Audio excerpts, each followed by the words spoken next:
In 2025 America, we have a nation with two distinct realities, two parallel universes operating side by side, where folks have entirely separate, disparate worldviews and perceptions about what is happening in this country.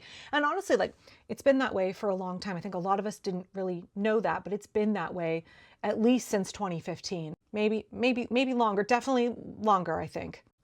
I keep having these conversations with friends in real life and with folks online as well about how it breaks our brain for so many of us. It hurts our heart, but it also breaks our brain to try and understand how Trumpers can support what he's doing. They're not just okay with it. They're like gleeful over the things that Trump is doing. Like how can so tens of millions of people in this country be like that? We cannot wrap our noodles around it. We cannot conceptualize it at all because we aren't like them and we don't live in the reality in which they exist. We live in a separate reality.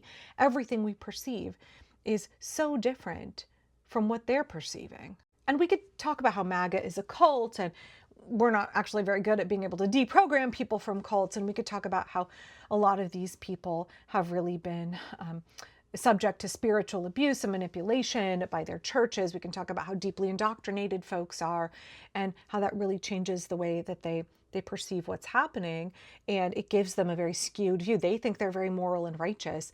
They think that God is on their side, y'all. They think that what they're doing is holy and that it's God's will and that Donald Trump has God's favor. Like, does that fry anybody else's brain besides mine? And I know there are people, and yes, awesome. I'm so grateful that there are people who want to basically evangelize to MAGA, who want to do that relational one-on-one work of trying to convert their family members away from MAGA, trying to help their family members deconstruct, right?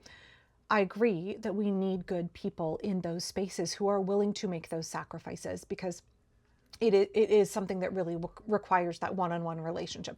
For me, I lost a very, very dear friend to QAnon, and I struggled for years trying to get her to deconstruct, trying to reach out to her on a regular basis, share information, have conversations, and it never worked. She just got more and more and more radical.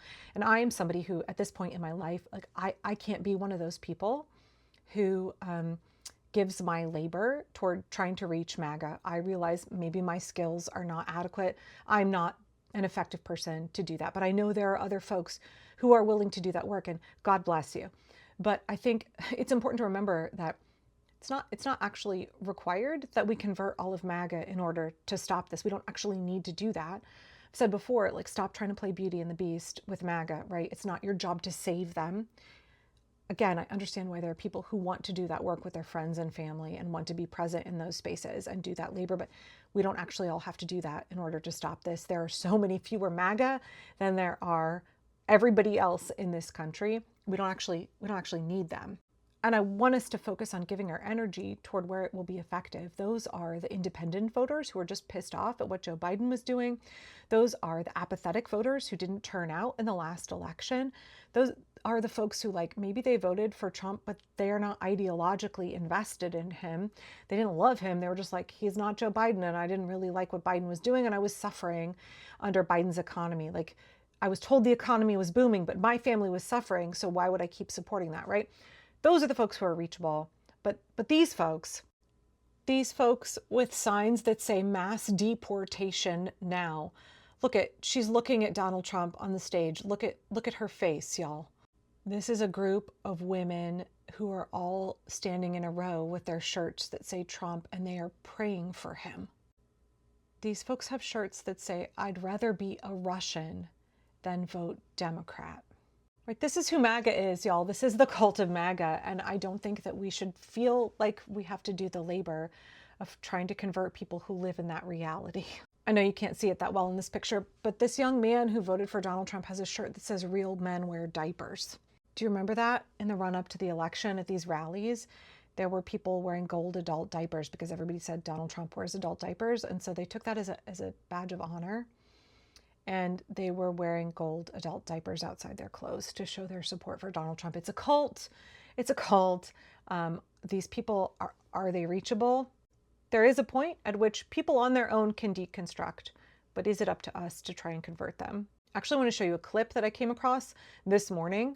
When you learned about the Holocaust, did you ask yourself, How could they let that happen? Open the gates and let the alligators in. They should live stream this. Piranhas would have been better because they probably know how to barbecue alligators. Are they going to make this into a reality TV show? Because that would be awesome. Wish they had a live video of the ones trying to escape into the swamp. Dirt naps would have been cheaper. Feed them gators. They will all be eaten when the first hurricane comes through, LOL. Fresh meat. Remember at the beginning of this video when I said they live in a completely separate reality from us? Those are folks talking about alligator Auschwitz in the Everglades. Trump had made a joke that if people escape, they'll just get eaten by alligators. And then his acolyte and advisor, Laura Loomer, tweeted that there are enough alligators to eat 65 million people. That's how many Latinos are in this country. They're talking about a genocide, right? They're talking about not just an ethnic cleansing, but a genocide. And I think for those of us that have previously thought, like, how could Nazi Germany come to pass? How could normal people become so conditioned to what was happening and support what was happening? It's important to understand that most Germans didn't know what was happening inside the camps, but all Americans know what's happening inside these camps. And we see American Trump supporters who want those concentration camps to be turned not just into forced labor camps. There's a lot of talk about taking migrants and forcing them to work on farms. In fact, Trump said something the other day about how migrants that are put in these detention camps can be lent out to farmers. They're going to escalate to making them forced labor camps. But we're seeing Trumpers who want them to become death camps. They believe they are good Christian people. They believe, like that woman I showed you that photo of who's looking adoringly up at Trump, she believes he is God's anointed. They believe that what they are doing is God's work, y'all. I don't know how you reach folks like that, and I'm just encouraging you. You do not have to feel obligated to expend your energy trying to evangelize or convert those folks. It is largely a wasted effort. There are so many good things we could be giving our energy to right now that would actually further the cause of protecting immigrant lives and defending our democracy. Now, I'm not saying that all Trumpers are a lost cause. I'm not saying that all MAGA are lost, but they have to deconstruct in their own time. Should you be spending your energy trying to convert those folks? Because what you say, they don't perceive it how you intended it, because they live in a parallel universe. They live in a separate reality. Their perception is completely warped. Their morality is completely warped. They believe that what they're doing is good and moral and righteous. They believe the lies of Trump, the propaganda has worked on them.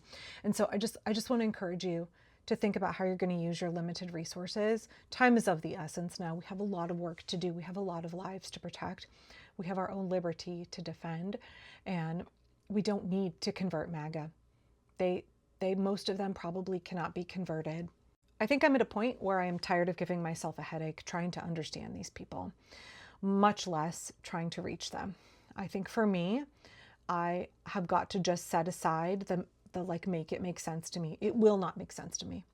The only sense there is to be had is the acceptance that these people are living an entirely separate reality from us. I think if we want to heal America as a whole, we have to get back to a place where we have a shared understanding of reality, where we have a shared understanding of humanity and compassion and the goals of this nation. I don't know how we get to that. And I don't know exactly what work needs to, I mean, if you know, please tell me, please tell me. I understand that for America going forward, we have to have a common vision, a common purpose, a shared reality. But right now it is so deeply fractured. And I don't know that trying to have one-on-one relationships where we save individuals or go through the work of trying to convert individuals is a good use of our energy. I don't know what the answer is for these folks, but I think I'm just at a point where I'm going to stop giving myself a headache trying to figure it out. I'm going to engage in the things I know need to be done and save the people that I know that I can save, which is trying to defend our immigrants, trying to take care of hungry children in my community, trying to make sure that people get access to health care. I don't know if you have thoughts. If you have thoughts on this dynamic, the two realities that we have right now, I would love to hear it.